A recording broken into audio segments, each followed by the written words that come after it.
네, 여러분 안녕하십니까? 2026년 7월 14일 이민멘토의 주식 레벨업 시작해 보도록 하겠습니다. 시청 전에요. 좋아요와 구독 그리고 알람 설정까지 부탁드리도록 하겠고요. 일단은 시장이 오후장에는 좀 반등이 의미 있게 들어왔습니다. 오늘 시장을 한마디로 표현하자면 전약 후강의 시장인데 일단은 시장이 장 초반부터 좀 밀릴 때는 저도 솔직히 이유를 잘 찾지 못했고, 어제와 마찬가지로, 야, 이렇게 밀려서야 맞는 건가? 라는 생각을 했는데, 오늘은 후반에는 좀 강할 것이다 라고 쇼츠에도 제가 남겨드렸고, 그 다음에 아마 오늘 서울경제 아침 방송에서도 오후장에는 좀 시장 반등 들어올 거다라고 말씀을 드렸던 이유가 뭐냐면, 수급이었습니다, 수급. 오늘 보시면 제가 좀 이따 여기도 남겨놨지만 개인들의 역대급 순 매도가 공포로 나오고 있거든요. 공포의 매도입니다, 이거는. 그래서 시장이 사실은 오전부터 반등을 했어야 되는데 매도가 너무 세다 보니까 사실 외국인과 기관은 지수를 올려줄 마음이 없거든요.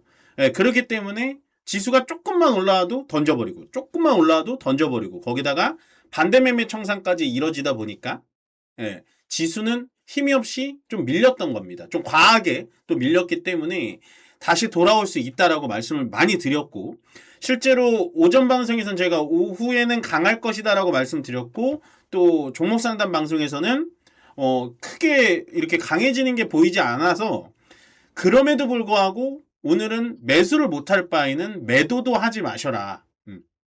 투매에 동참하시면 안 된다. 지금은 공포의 매도를 손실을 확정할 시간은 아니다라고 말씀을 드렸는데, 정확히 조금 맞아 떨어졌다. 그나마 다행이다라고 보시면 됩니다. 일단은 오늘 굉장히 기분이 나빴던 뉴스예요. 이게 이제 다들 아시고 계셨겠죠. 트럼프 대통령 호르무즈 해협에 20% 수수료 부과한다라는 얘기가 어젯밤부터 굉장히 저를 짜증스럽게 만들었던 뉴스입니다. 요것 때문에 시장이 떨어졌다는 얘기는 아닙니다만, 제가 이걸 굉장히 예민하게 보고 있는 게 뭐냐면, 그냥 이거는 저의 혼자만의 생각 그리고 혼자만의 투자 아이디어지만, 트럼프 대통령이 갑자기 왜 20% 수수료 얘기를 꺼냈을까요? 현재 호르무즈는 이란한테 막혀 있는 건지 아닌지도 모르겠지만 이란으로 1차적으로 막혀 있고 2차적으로 이제 미국이 이란을 통제하고 있는데 이거를 왜 20% 수수료를 얘기를 했을까요? 저는 이렇게 생각합니다. 트럼프 대통령이 호르무즈 해협에 대한 수수료는 초반만 하더라도 종전 휴전을 한 초반만 하더라도 수수료는 너네 받으면 안 돼. 수수료 받으면 너네 불법이야.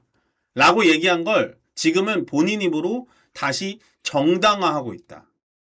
이 말인 즉슨 트럼프 대통령의 생각을 읽어보면 이란이 나중에 호르무즈 해협에 대해서 통행세를 받더라도 그거를 합리화시킬 수 있는 밑밥을 까는 행동이다라고 밖에 안 보입니다. 결국엔 호르무즈 해협은 통행료나 수수료가 부과가 될 가능성이 높습니다. 그래서 트럼프 대통령이 굉장히 큰 실수를 했다. 이렇게 되면 인플레이션 막을 수 없을 것 같고요. 왜냐하면 중동산 원유가 그러면 최소한 10% 올라가는 거기 때문에 정말 이 전 세계 미국 대통령 하나 때문에 조금 심하게 말씀드리면 좀 짜증이 많이 날 정도. 그래서 각자 도생을 잘해야 된다. 우리끼리 싸울 게 아니고 미국이건 유럽이건 일본이건 중국이건 다 우리가 자급자족을 잘해가지고 잘 버텨나가야 된다.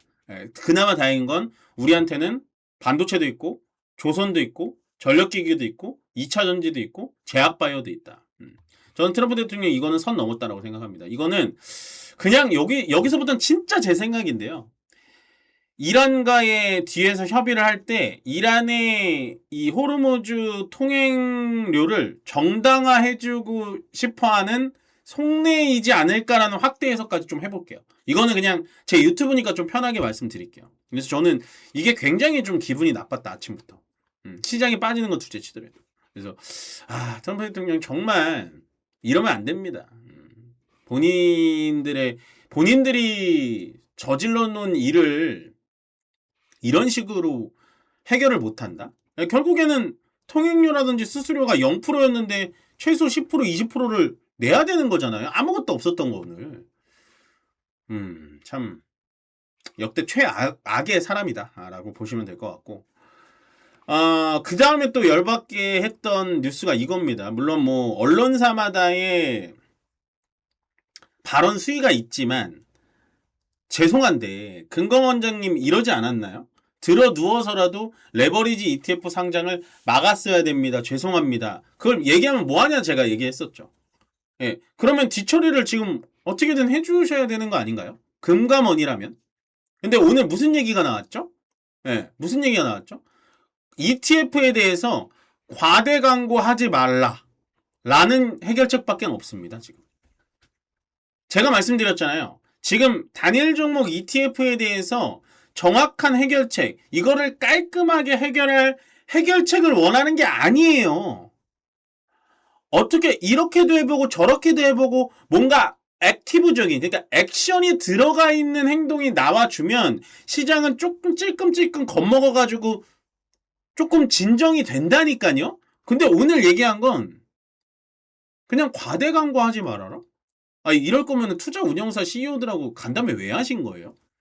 지금 시장 변동성 이렇게 큰 거 말이 된다라고 생각하십니까?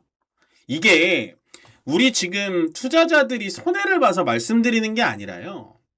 시장이 특히나 대한민국을 대표하는 코스피 시장이 하루에도 8%, 올라갈 때도 5%막 변동폭이 이렇게 커버리면요.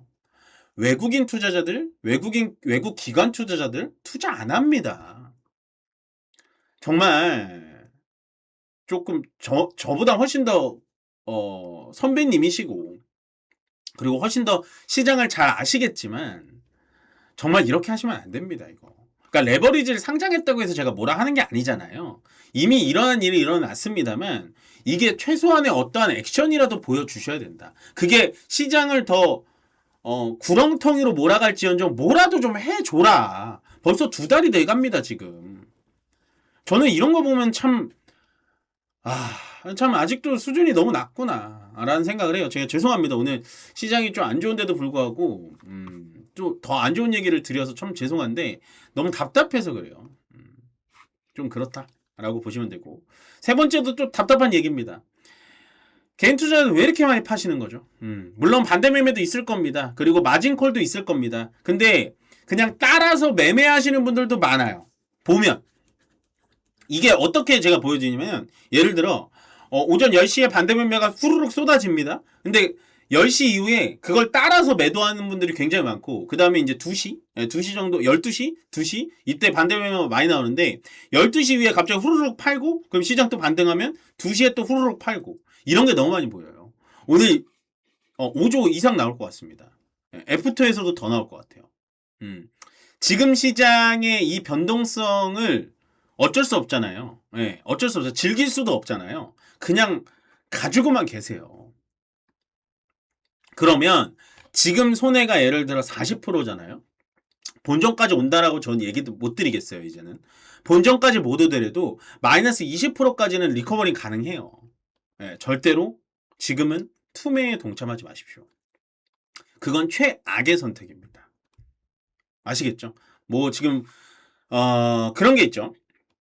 저는 이제 경제 유튜브라든지 이런 걸 되게 많이 보는 편인데, 최근에는 이제 반반이에요. 정말 시장을 극단적으로 안 좋게 보는 분들이 굉장히 많이 나타났습니다. 근데 그분들이 틀렸다는 얘기는 아니에요. 어제 제가 말씀드렸잖아요. SK 하이닉스의 영업 실적에 대해, 추정치에 대해서 하향 리포트가 나온 것도, 그것도 지금 시장에서 있을 법한 얘기라니까요. 근데 이제 그거 제목만 보고 그냥 매도를 막 해버리는 건데, 저번 주에 어떻게 됐죠? 월화수 개인들 순매도 한 다음에 목요일 금요일 시장 바로 리커버링 해주잖아요. 물론 지금 기술적인 지표로 봤을 때 시장은 매도를 하는 게 맞습니다. 제가 오전에도 말씀드렸다시피 매도를 하는 게 맞는데, 지금은 어떠한 재료나 악재나 펀더멘탈로 떨어지는 게 아니고 단순히 수급으로 떨어지는 거기 때문에 조금만 버티면 제자리 온다고요.